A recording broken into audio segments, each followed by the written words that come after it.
Join us on Football Uncovered as we dive into the lesser-known rules and explore the ins and outs of the beautiful game.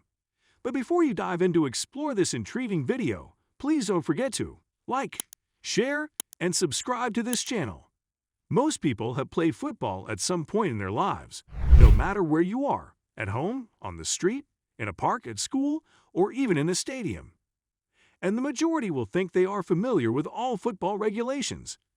But there are so many regulations that we never knew existed. Even seasoned football players occasionally forget these unknown regulations.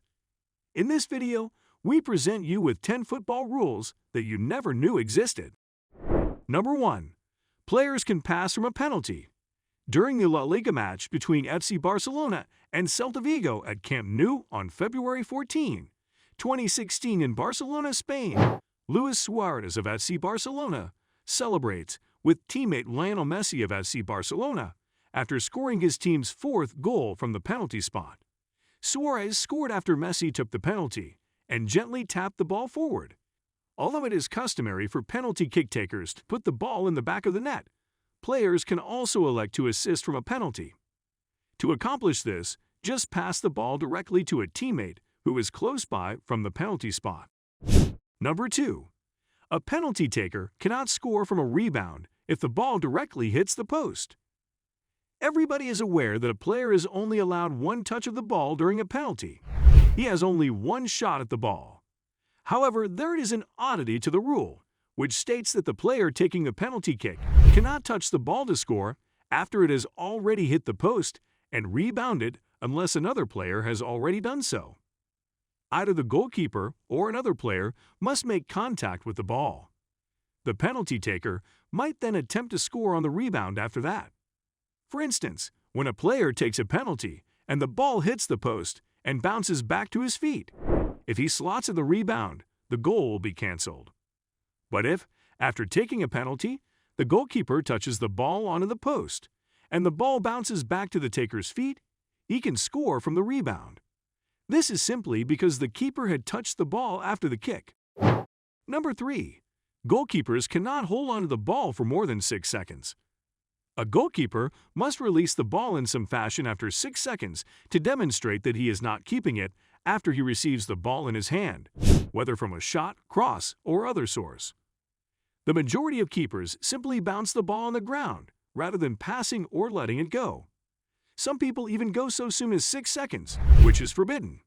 Yet, this regulation is not strictly followed. If a goalkeeper keeps the ball for an extended period of time, whether or not they bounce it, and the referee observes it, an indirect free kick is given and the goalkeeper is given a yellow card. Number 4. A goalkeeper cannot pick the ball up again after releasing it. If a keeper has the ball in his possession and releases it, he cannot pick it up again until another player has touched it. If he does, an indirect free kick is awarded to the opposing team. In cases of mistakenly dropping the ball, keepers normally kick the ball away, pass it to a teammate, or dribble the opposition players. Number 5. A goal kick doesn't have to leave the 18-yard box to be in play. In the past, during a goal kick, the ball had to leave the 18-yard box to be in play. Under the old rule, if a player intercepts a goalie during a goal kick and scores, the goal would be disallowed because the ball didn't leave the 18-yard box. This new regulation is ideal for teams that prefer to develop plays from the back. But it can also be advantageous for the strikers if the goalkeeper miskicks the ball and it stays inside the 18-yard box. Attackers have the option to rush in and put the ball in the goal. During Portugal and Ghana's group stage match in the 2022 FIFA World Cup, this was exemplified to perfection. The Portuguese goalkeeper dropped the ball in the final seconds of the game because he didn't realize Ghanaian forward Inaki Williams was hiding behind him. Williams sprinted for the ball in a hurry and caught the keeper off guard. Unfortunately, he twice slid just when it mattered most. It would have been among the World Cup goals that were scored that were the silliest. Number 6. A match cannot be played without corner flags. If there are no corner flags on the field, the game cannot continue. Since there were no corner flags, the 1974 FIFA World Cup Championship game between Germany and Holland was postponed by English referee Jack Taylor. The corner flags had really not been placed on the field by the grounds crew. Prior to the closing ceremony, which was held before the game, they had taken down the flags. The game didn't begin until the corner flags were placed where they belonged. Number 7. Players cannot score an own goal from a direct free kick or throw-in. If a player directly passes a free kick or throw-in back to his own goalkeeper and the ball somehow ends up in the net, it won't be counted as an own goal. Rather, a corner kick will be awarded to the opposing team. But that is as long as no other player, except the free kick or throw-in taker, has touched the ball. Number 8. A player can get sent off even before a match starts. Referees have the authority to dismiss players even before the game begins in order to control pre-match or tunnel brawls. Prior to Marseille's Europa League match against Vitória Guimarães in 2017, Patrice Evra was sent off for angrily kicking a supporter.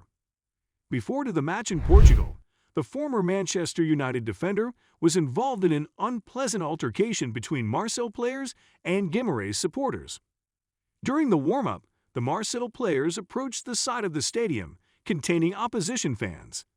The fans started hurling insults at them, and in a bizarre moment of madness, Evra launched a kick at a fan. He was given a straight red card, which immediately ruled him out of the match. More so, Evra was not even in Marseille's starting 11, but among the substitutes. Number 9. A match will be abandoned after 5 red cards.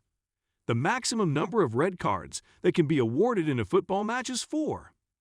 This is because there must be a minimum of 7 players in each team on the pitch for a match to start or continue.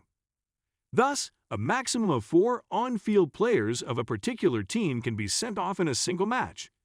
A 5th red card would bring the match to an end because one team would be short of the required number of players on the pitch. Number 10. Celebrations can still be penalized even if a goal is ruled out. Even though the goal was disallowed, players might still be penalized for celebrating it. For example, if a player scores an offside goal and takes off his shirt to celebrate, the goal is disallowed. The shirt removal will still be scheduled for him. These days, with the availability of the video assistant referee, this might happen rather frequently VAR. The match between Juventus and Salernitana in September 2022 serves as a nice illustration. In stoppage time of the second half, with the scores tied at 2-2, Arkadiusz Milik headed in a goal and celebrated wildly by taking off his jersey. However, Milik believed he had given Juventus a last-second victory over Salernitana and was set for celebrating, only for VAR to overturn the result. I hope you enjoyed this video.